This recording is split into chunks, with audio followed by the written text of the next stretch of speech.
Bueno, ¿cómo están? Vamos a ver el tema eh, denominado la escuela marxista, que está dentro de los discursos económicos.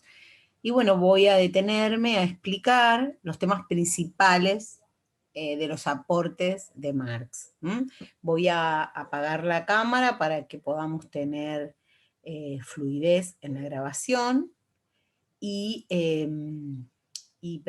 tengo una presentación, que la voy a poner estilo presentación, para que podamos interpretarla de la manera más sencilla con el acompañamiento de esta presentación, como les decía. Bueno, comenzamos. En principio, ¿qué es el marxismo? Por supuesto que vamos a escuchar que el marxismo, desde distintas miradas, que el marxismo es una teoría, que el marxismo es un movimiento, que el marxismo es una escuela de pensamiento, que es un discurso económico. Bueno, hay distintas posturas sobre esto, pero en general, eh, y en relación a que se lo denomina con todos esos términos, podemos plantear que el marxismo es un conjunto de movimientos políticos, sociales, económicos y hasta filosóficos derivados del pensamiento plasmado en la obra de Karl Marx, quien contribuyó en el campo de la economía, en la sociología, el derecho y la historia.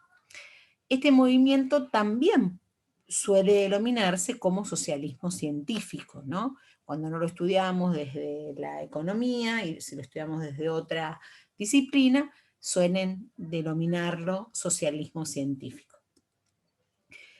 ¿Quién fue Marx?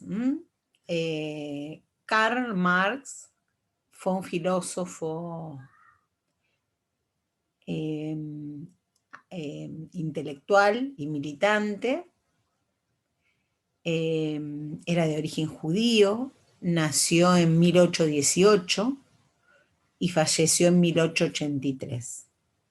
Su familia provenía de una clase media, sin embargo estudió en la universidad eh, y estudió en la de Bonn y en la de Berlín.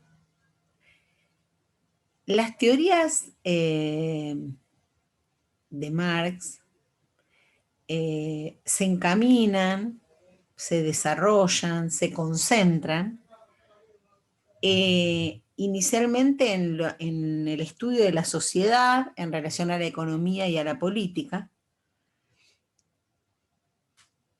y sostienen que todas las sociedades van a avanzar a través de la dialéctica de la lucha de clases, ¿no? Entonces esa es una característica fundamental de Marx en su pensamiento y en su discurso. Se le denomina el padre del socialismo científico porque, bueno, fue uno de los exponentes principales. También podemos decir que él se denominó a sí mismo como un crítico de la economía política, y la principal obra que escribió es la que más conocemos, que es la obra llamada El Capital, y es una obra teórica, y criticaba los discursos económicos que se presentan en la escuela clásica,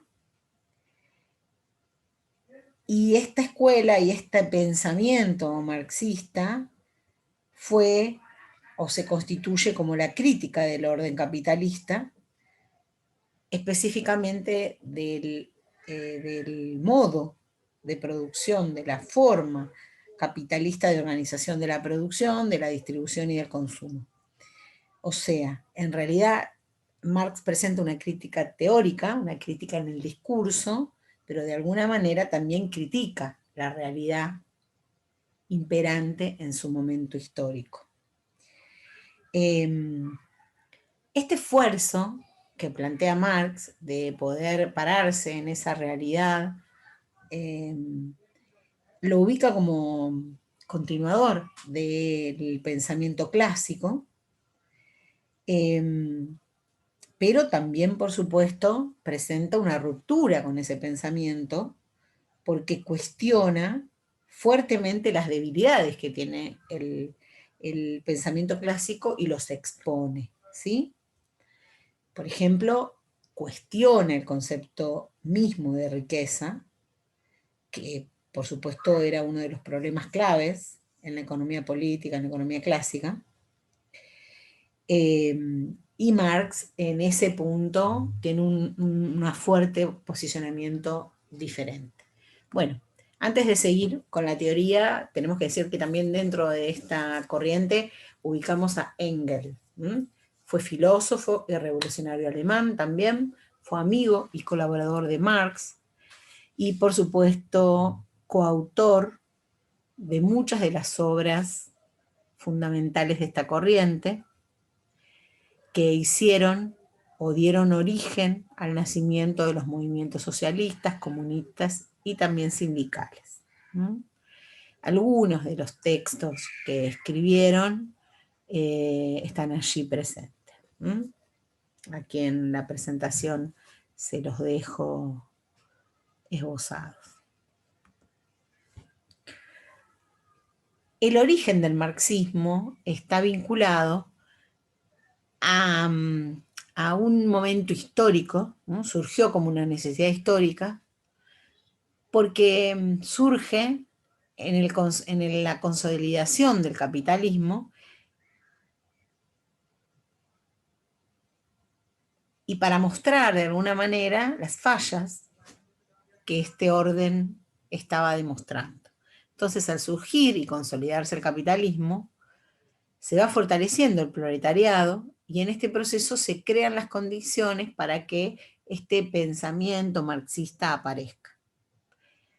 Podemos decir en sentido filosófico que que se entiende como una crítica a la filosofía idealista.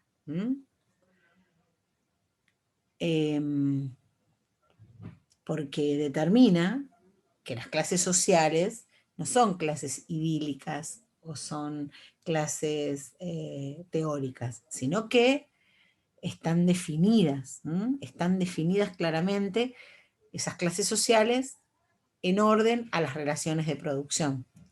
Es decir, que están definidas por la forma en que los hombres producen mercancías. En el seno de las relaciones de producción podemos ver el papel que ocupa cada individuo y en ese punto eh, podemos determinar claramente las clases sociales existentes. Bien, entonces, primero, antes que nada, me quiero detener en lo que recién les contaba sobre la riqueza, ¿no? Este autor cuestiona el concepto mismo de riqueza, que era uno de los problemas claves, como les decía, en la economía clásica. ¿Y por qué la critica? En principio, para Marx, una cosa es el contenido material de la riqueza. ¿Qué es el contenido material de la riqueza? Es el conjunto de los valores de uso, los productos efectivos con los que podemos satisfacer las necesidades sociales. Y otra, distinta a esa, es la forma social en que dicha riqueza se adopta o se obtiene.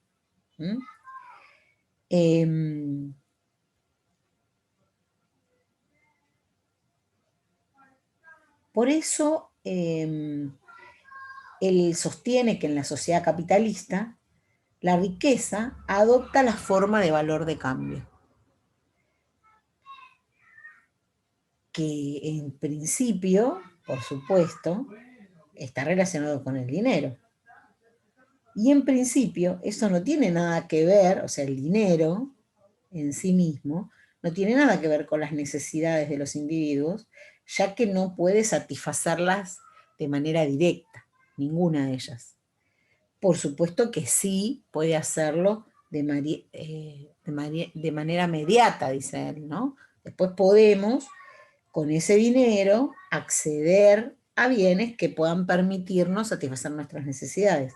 Pero por sí mismo, no nos vestimos con dinero, no nos alimentamos con dinero, no nos trasladamos con dinero. Y y sí reconoce, por supuesto, le atribuye al dinero, que no tiene valor de uso en sí mismo, sino que representa la posibilidad de adquirir todos los valores de uso, ¿sí? Entonces, si lo miramos desde este punto de vista, podemos plantear que el capitalismo es una forma de producción social que coloca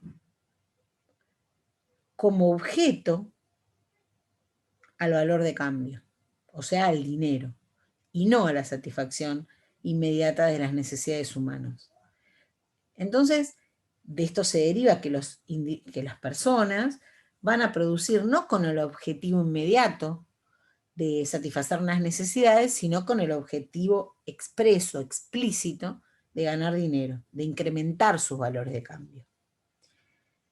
Es así entonces que para Marx es el capitalismo el responsable de haber introducido en la historia humana, por primera vez hasta ese momento, la disociación entre la producción y las necesidades.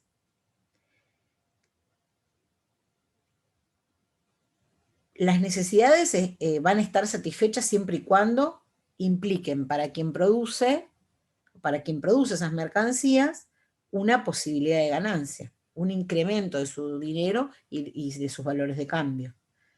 Entonces el contenido de la riqueza se subordina a la forma de la riqueza, ¿sí? El valor de uso se subordina al valor de cambio, dice él. La necesidad social se subordina a la ganancia. Repito entonces, que es central aquí lo que está planteando Marx. Dice que al entender que las necesidades van a ser satisfechas siempre y cuando impliquen para quien produce una ganancia o un incremento de su dinero y de sus valores de cambio, es ahí entonces que el contenido de la riqueza se subordina a la forma de la riqueza, que el valor de uso se subordina al valor de cambio y que la necesidad social se subordina a la ganancia. De alguna manera Marx expresa o evidencia que Smith y Ricardo habían aceptado esta subordinación, la planteaban como una ley natural, y por supuesto al ser natural es indiscutible. Entonces lo que hace Marx es poner en cuestión este punto de partida y piensa entonces que este punto no está bien, ¿sí? No es efectivamente el punto central. Y desde allí lo toma de punto de partida para criticarlo, tanto en el discurso de los clásicos como en lo que sucede en la realidad, ¿sí? Bueno, entonces aquí puedo explicarles entonces el primer punto que con fuerza presenta la teoría marxista. Porque desarrolló toda una teoría de valor que es bastante abstracta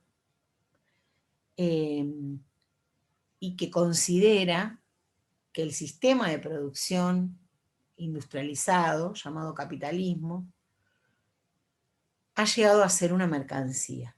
Entonces, el marxismo critica que el obrero se haya convertido en una mercancía y el que el proletariado no sea el dueño ni siquiera de su trabajo, porque lo tiene que pagar para obtenerlo. Por supuesto, toda la teoría del valor también tiene que ver con esto que les estoy contando, ¿no? Que les conté hace un rato sobre la vinculación con la riqueza. El segundo punto que podemos mencionar sobre la crítica marxista puede estar relacionado a la plusvalía o, bueno, a la ganancia, podríamos decir mejor, ¿sí?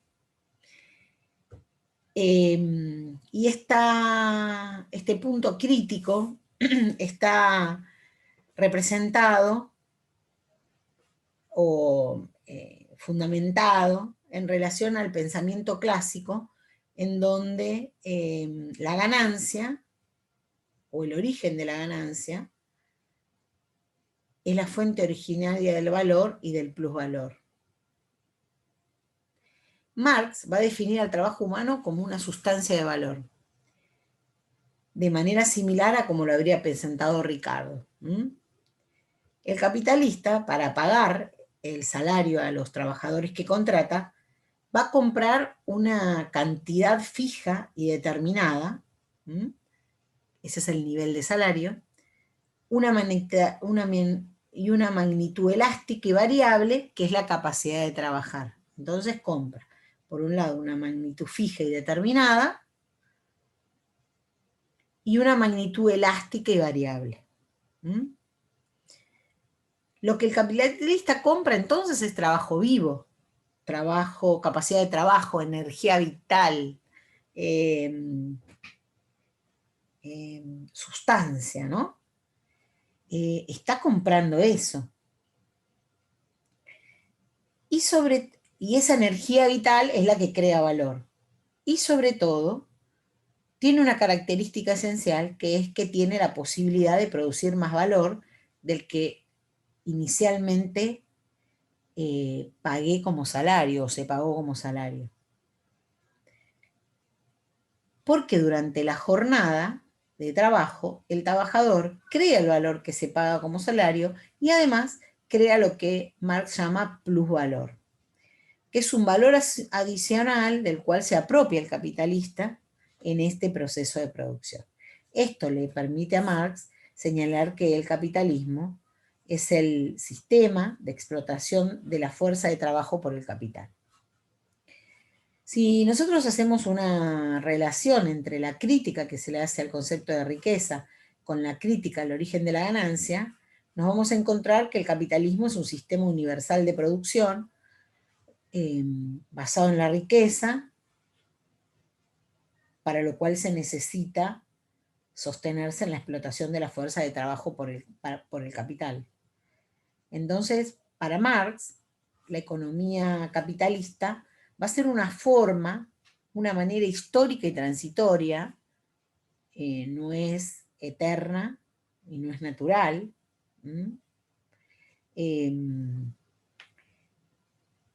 de organizar el vínculo o las relaciones entre la producción, distribución, circulación y consumo, y que siempre va a tener por objetivo la producción de riqueza como plusvalor, y que el mecanismo para realizarlo siempre va a ser la explotación del trabajo asalariado. Acá presenta también que este plusvalor, tiene dos formas. La primera de ellas podemos llamarla como plusvalía absoluta, que se origina a través de la prolongación de la jornada de trabajo o por un incremento del ritmo de trabajo. En cambio, la otra forma de plusvalía, que es la plusvalía relativa, va a surgir del acortamiento del tiempo que requiere el trabajador para crear el valor abonado bajo la forma de salario. Entonces, va a provenir de otra cosa, proviene de un aumento de la productividad social del trabajo, o sea, proviene porque modifique un instrumento de trabajo, o una herramienta, o hay progreso técnico. Entonces una misma persona en menos tiempo produce más. Entonces fíjense que ahí surge el acortamiento del tiempo que requiere el trabajador para crear el valor abonado.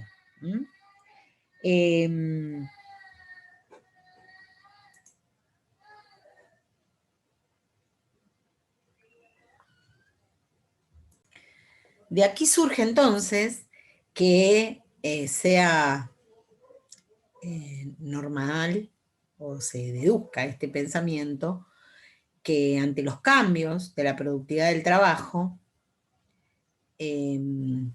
o sea que el capitalismo impulsa cada vez más cambios en la productividad del trabajo y esto obliga a una modificación de las condiciones de producción. Y cada vez que los trabajadores están dentro de este sistema, van siendo cada vez más desplazados por la introducción de nuevas maquinarias que al mismo tiempo producen más bienes y requieren menor cantidad de trabajo asalariado. ¿Mm? Entonces, de alguna manera, el resultado es que el capitalista se ve obligado, para mejorar sus posibilidades competitivas, a destinar parte eh, mayor de su inversión a la compra de nuevas maquinarias, tecnología, instrumentos, herramientas, y gastar una porción menor en la fuerza de trabajo. ¿Mm? Entonces los efectos de este mecanismo constituyen un problema para el capital en la medida que resulta desplazada de la producción la fuente misma que da valor y del plusvalor. Esto es la capacidad de vida de trabajo. Entonces, si decíamos que en realidad quien otorga ese valor y esa plusvalía es la relación del trabajo del hombre, el trabajo vivo del hombre en ese proceso, bueno, cuanto más, eh, cuanto menos dispongo de esa fuerza de trabajo, bueno, genera, por un lado, un aumento de la explotación del trabajo y por otro, un incremento de la disputa competitiva entre los capitalistas. La búsqueda de plusvalor, afirma Marx, que despliega situaciones de conflicto social entre capitalistas y trabajadores y dentro de los mismos capitalistas. En cambio, Ricardo admitía la existencia del conflicto social solo en el terreno de la distribución. Acá Marx amplía el espacio social de los conflictos, planteando que suceden en la producción, en la circulación y aún en el consumo.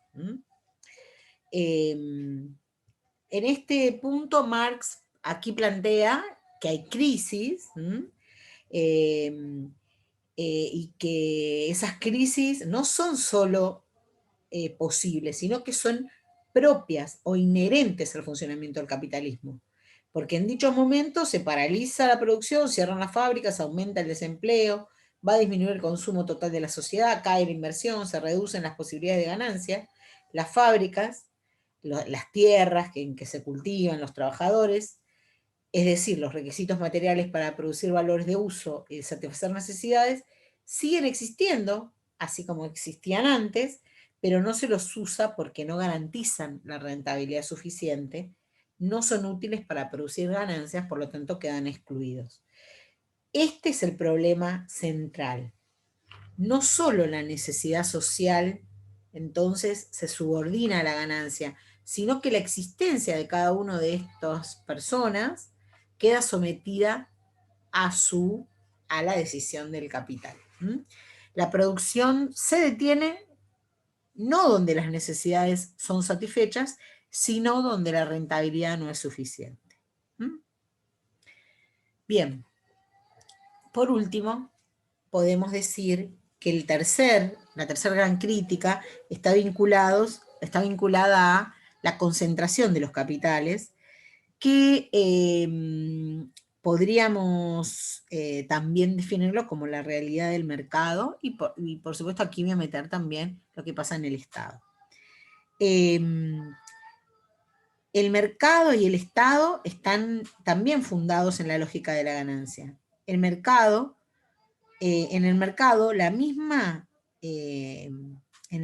la ganancia va a operar como un elemento regulador de las conductas de cada persona, obligando a defender su posición y tratando de mejorarla cada vez más, ¿no? De optimizar.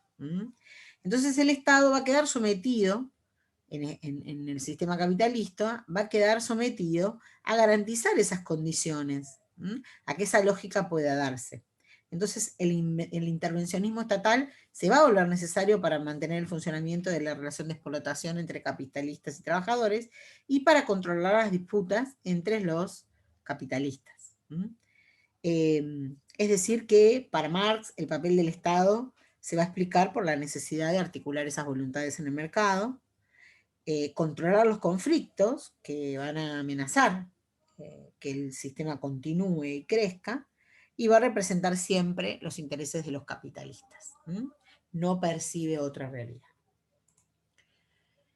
Bueno, esta escuela, como les decía, considera como solución humana e indispensable la existencia del Estado, por lo menos en una etapa de transición, en lo que difiere con los anarquistas. Sostiene que hay que aprovechar tanto el mecanismo del Estado El socialismo debe sostener al Estado, pero no como el fin de la opresión o beneficio propio. O sea que en realidad lo que Marx dice es que tiene que haber primero un Estado y luego ese Estado tiene que ir trascendiendo a un Estado o a una organización que ya no sea Estado, sino que sea formada por los trabajadores. ¿Sí? Ese es su mecanismo. Bien, entonces podemos decir que Marx, como conclusión, no existió un orden natural a los cuales los hombres tuvieran que someter sus prácticas económicas, llamando a ello la producción, distribución y el consumo de los bienes. También el orden capitalista es el modo de organizar el proceso económico y es históricamente determinado y transitorio, no es natural ni eterno.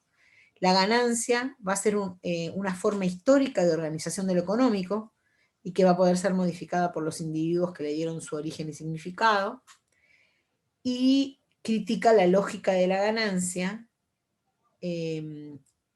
porque la crítica al modo de producción capitalista está vinculada con esa lógica de ganancia desmedida.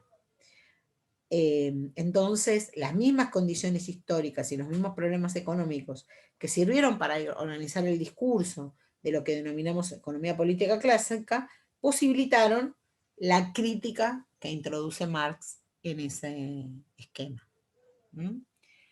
Bueno, aquí terminamos con Marx, seguimos en el próximo video o clase con otros textos. Muchas gracias y nos vemos.